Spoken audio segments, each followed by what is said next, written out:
Salut à tous, on se retrouve pour une nouvelle vidéo Mercato. Pour une fois, on va pas trop parler de Kylian Mbappé, mais on va parler du secteur défensif après la blessure de Milan Skriniar. Comme vous le savez, Milan Skriniar s'est fait opérer après sa blessure contre Toulouse la semaine dernière. Il a été opéré au Qatar. Milan Skriniar a été opéré avec succès ce lundi à l'hôpital Aspetar de Doha, annonce le Paris Saint-Germain. Il restera au repos ces prochains jours avant de débuter son protocole de reprise. En interne, Nasser Al-Khelaifi, Luis Campos et surtout Luis Enrique sont très mécontents des performances de Milan Skriniar et surtout on est rassuré de ne pas l'avoir recruté un an avant et d'avoir déboursé 90 millions d'euros. C'est ce qui était prévu à l'été 2022, même les 20 millions d'euros que Paris était prêt à mettre au mercato d'hiver l'année dernière. Heureusement, ça fait un petit peu retomber, on va dire, la tension, mais Paris n'est pas du tout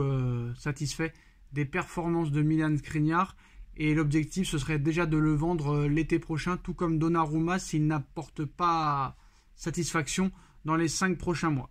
Alors, l'information principale de cette soirée. Le Paris Saint-Germain essaye d'attirer Joshua Kimmich dans le cadre de ses négociations avec le Bayern de Munich pour Nordi Mukiele. Nordi Mukiele voudrait rejoindre le Bayern de Munich. Thomas Tuchel, ancien coach du Paris Saint-Germain, verrait en lui le latéral droit parfait.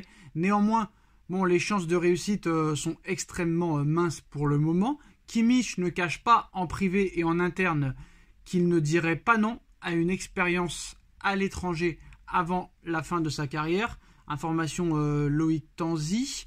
Pour Joshua Kimmich, le Paris Saint-Germain aimerait laisser partir Nordi Mukiele en ajoutant une somme d'argent significative pour enrôler l'Allemand de 28 ans. Le montant que le Paris Saint-Germain est prêt à offrir n'a pas filtré. Encore une fois, Paris tente, mais les chances sont très très minces. Mais c'est possible, tout est possible de toute façon avec le Paris Saint-Germain. On va pas se mentir. Maintenant, Joshua Kimmich. Ce qui est bien avec Joshua Kimmich, c'est qu'il est très très polyvalent. Et d'ailleurs, c'est ce qui séduit Luis Enrique en interne. Alors Paris s'est lancé dans les négociations pour enrôler Joshua Kimmich. Le club de la capitale voit en lui le joueur parfait pour compléter son effectif. L'Allemand pourrait remplacer aussi Achraf Hakimi sur le côté droit de la défense en attendant son retour de la Coupe d'Afrique des Nations avec le Maroc pour ensuite revenir au milieu de terrain dans une zone où le PSG aimerait faire venir un élément supplémentaire, donc une polyvalence qui séduit Luis Enrique. Alors, Joshua Kimmich, mon avis sur Joshua Kimmich. Joshua Kimmich, c'est une machine, hein.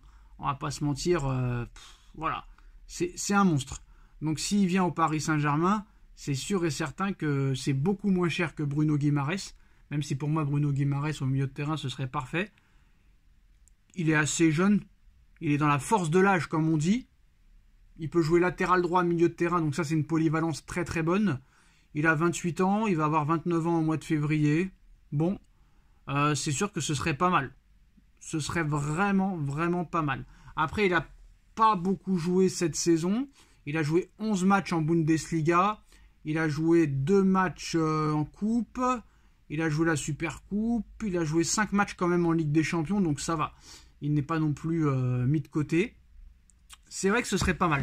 Alors, si tu cherchais qu'au milieu de terrain, c'est sûr que Bruno Guimaraes, ce serait parfait. Mais là, si Nordi Mukiele s'en va, tu n'as plus du tout de latéral droit, vu qu'Achraf Hakimi est avec le Maroc et Mukiele, sa doublure, partirait pour le Bayern. Mais Kimmich viendrait le remplacer.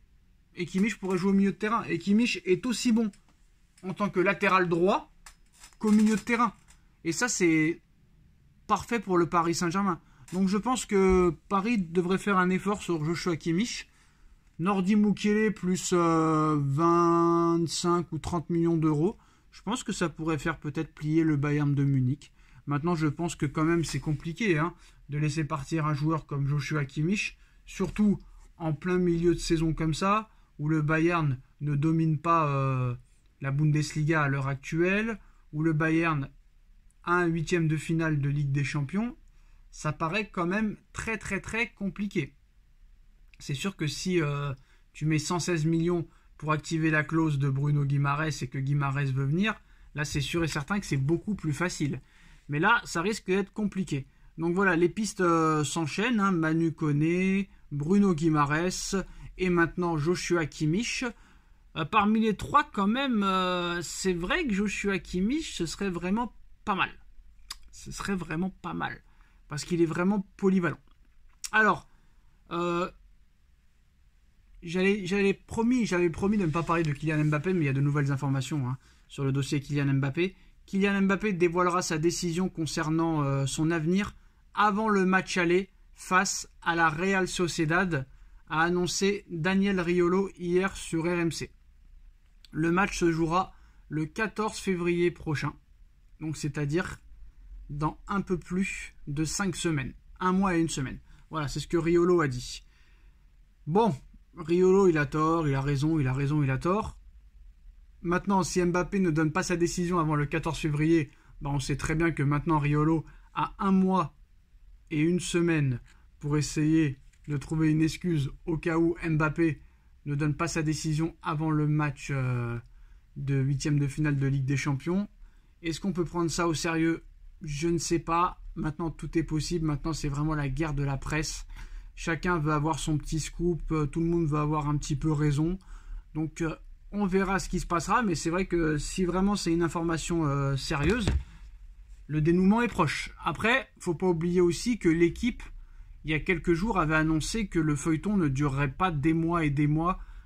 Et Mbappé, après le match contre Toulouse, a dit dès que j'aurai fait mon choix, je le dirai.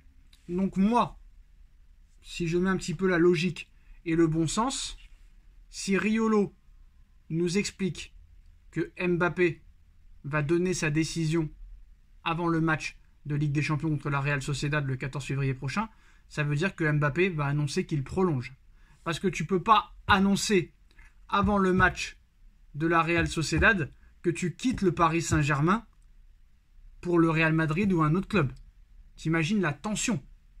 Donc je pense très clairement que si c'est ça, ça veut dire qu'il y aura une prolongation.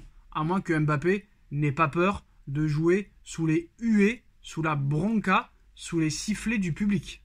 Mais je pense que ce ne sera pas bon pour le Paris Saint-Germain de jouer avec une tension comme ça, le public contre toi, te faire siffler à chaque ballon. Ça ne va pas aider le Paris Saint-Germain dans sa quête de titre. Donc je pense qu'il faudrait poser la question à Riolo. Si vraiment il annonce ça avant le match contre la Real Sociedad, ça veut dire que Mbappé va annoncer sa prolongation. Parce que je ne vois pas Mbappé dire le 14 février, 4 mois avant la fin de saison, je quitte le Paris Saint-Germain pour aller au Real Madrid, avant un match de Ligue des Champions. Ça n'a ni queue ni tête, ça n'a aucun sens. Voilà les postos, on like, on partage, on commente, on s'abonne. Et on se retrouve très vite pour une nouvelle vidéo. Tchuss.